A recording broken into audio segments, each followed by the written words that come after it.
expecting, I guess, the right? league will pick. This is Okay. not my picks. This is what I think the league will pick. Okay, so let me. And before we get into it, Yeah. the reason that some of these are the way they are is the way the all NBA voting works is there are certain position requirements for the all NBA team and the all defensive teams. The all rookie team does not have this, but the other two do. And those position requirements are 2 guards, 2 forwards, and 1 center. The goal there is to try and protect centers in an ever evolving era in which centers were looking like they might be phased out, but all of a sudden with Embiid and Jokic, that doesn't seem to be the case. Anyway, that was the intention. Now, the tough part there is they also then made players eligible for multiple positions.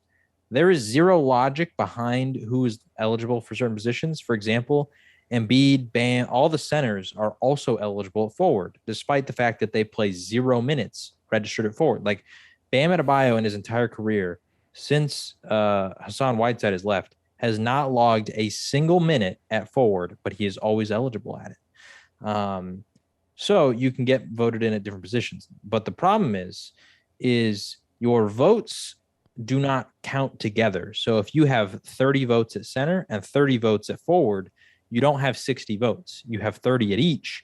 And your forward votes are competing against the other forwards, and your center votes are competing against the other centers.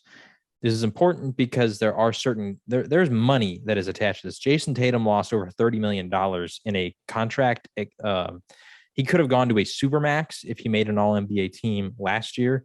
He should have made the 3rd team. He did not because of this rule. He had more votes than both Kyrie Irving and Paul George, but he had them split between guard and forward. And so he didn't make either spot because Kyrie had more at guard, Paul George had more forward.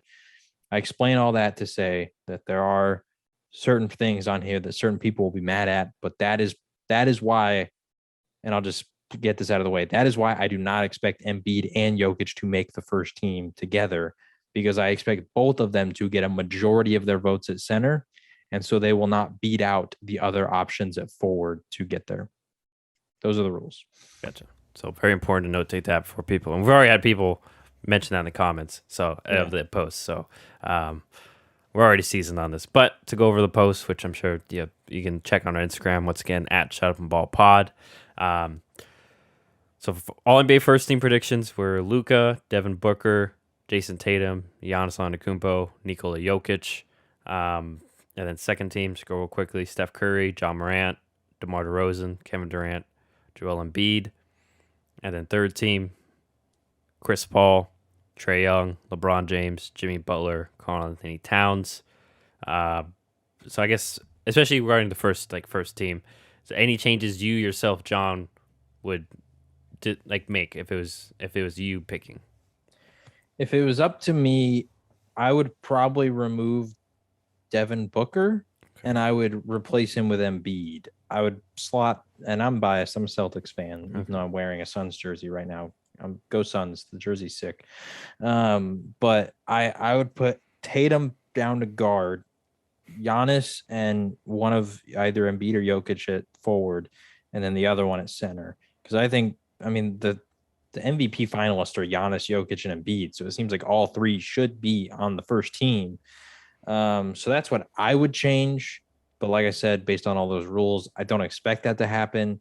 I personally think that Jokic is going to win the MVP. So I think that he's probably going to be the one that gets on the first team. If there's other people that think differently, that's fine. Like I said, it's just a prediction. But other than that, I don't think that I would change anything. So yeah. It's tough. I want to put Ja in there. I want to put Embiid in the first team, but like Lucas, he was right there. Maybe I would have placed Luka with Ja, just me personally. I just felt, and I know there's gonna be the people that say, "Oh, well, they had this record without Ja Morant," but I mean, we're seeing this playoffs. I mean, he's their star. Like, yes, they won regular season games without Ja Morant, but once again, this has been a weird year, especially at the beginning of the year too. The first 2 months, it was real. The league was really ravaged by COVID. There's guys that were literally playing on one team one night, and then the next night they're playing. So, like we've mentioned, Memphis is a good deep team, so not too shocking that they won that many games without Ja. I don't know why I lost that, but yeah, we did have some people.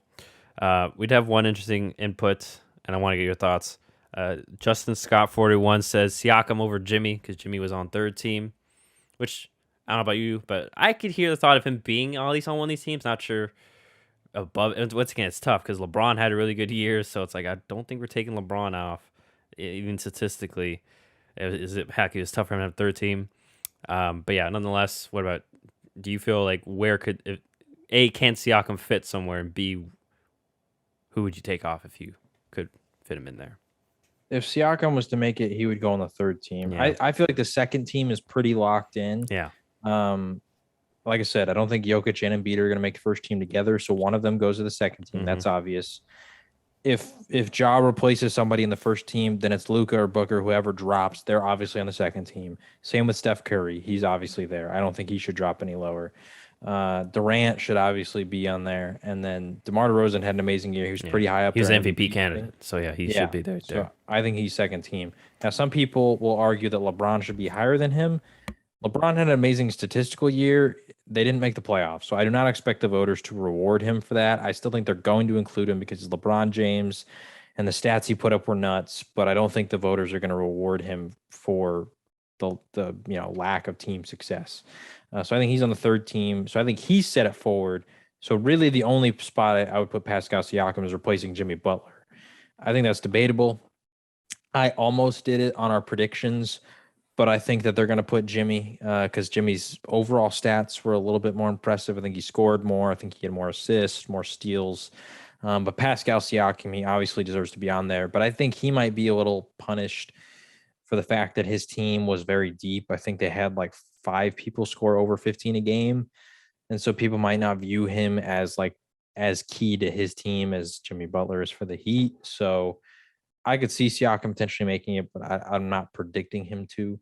So yeah, there wasn't really a ton of other honorable mentions. Yeah. I could see maybe DeJounte Murray being in the conversation, but they missed the playoffs too. So and he's not as big a name as LeBron, so I don't think that he commands the attention to be on the third team.